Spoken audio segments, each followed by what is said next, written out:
Hi, this is the second video of my automation tutorial. In the previous video I talked about events, and in this one I'm going to talk about automation clips. Automation clips and events work in different ways, but you're able to get almost the same result from them. And just as in the previous video, we have the same drum loop. We want it to start low, fade in, reach its maximum volume, and then fade out until the end. So go into the step sequencer and the channel volume knob, right click, and instead of choosing edit events, we choose create automation clip. When we clicked events, the event editor window popped up, but when we're choosing automation clip, it automatically appears in the playlist. And the automation clip is not limited to a pattern. The events was limited to a pattern. We needed to paste the pattern in the playlist, but the automation clip is not limited. You could make it as short or as long as you want. It doesn't matter how long the pattern is, or what pattern you're using, or how many patterns you're using. This is the automation curve, and in here you're able to right click to create a point. If it does not create a point when you right click, it's because the step is turned on. You need to turn step off, and then you can create points like this, and a straight line is automatically drawn between 2 points. You're able to right click on a point and choose to delete it. And if you right click on one point, you can drag it around, and all the points after that one will move as well if you have the slide turned on. If you turn slide off, then you'll only move one point, but if you turn it on, all the ones after will move as well.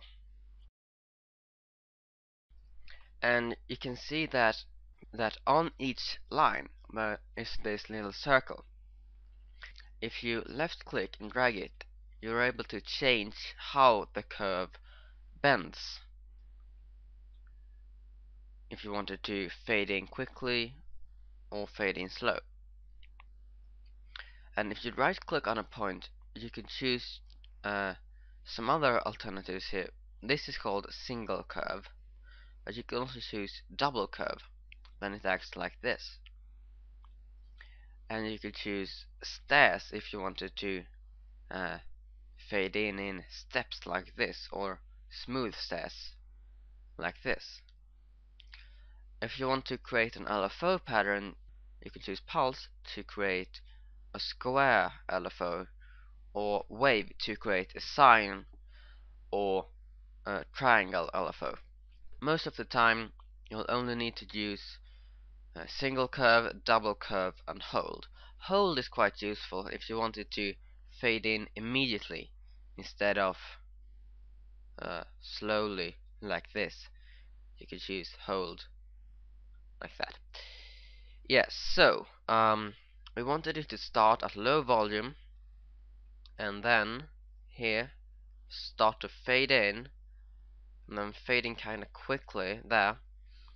Have maximum volume here, and then fade out, and we could choose smooth stairs to fade out like this. Let's listen.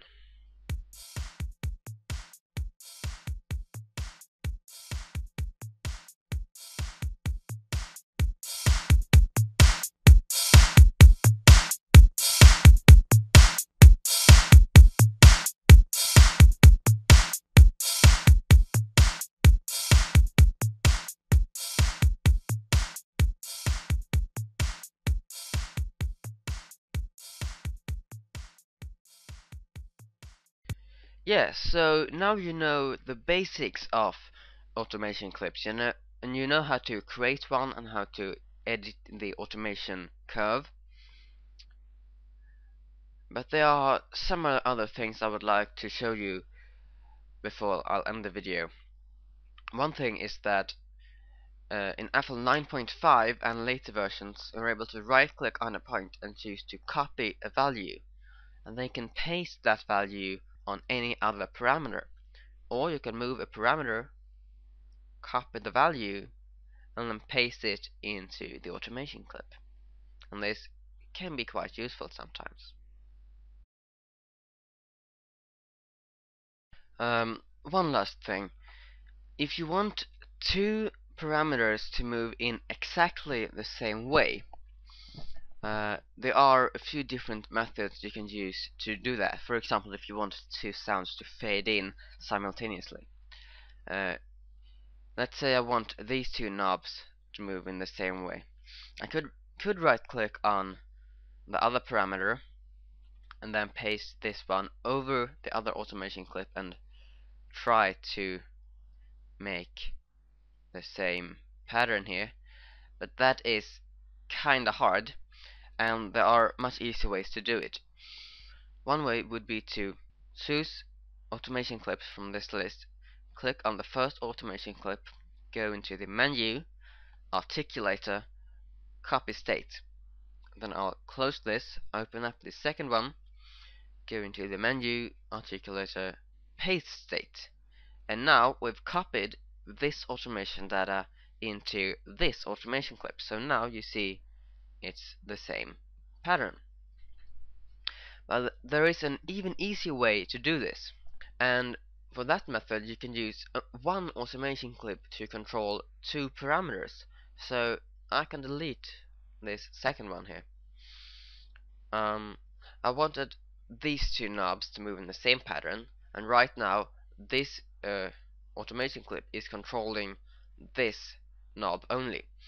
I can right click on the other parameter and choose link to controller. And when it comes to controllers, there's a lot to talk about, and I hope that someday I'll be able to do a tutorial where I only talk about controllers and explain everything about that. But for this tutorial I'll only talk about automation clips. So click on this bar, and here you will see all the available controllers and automation clips.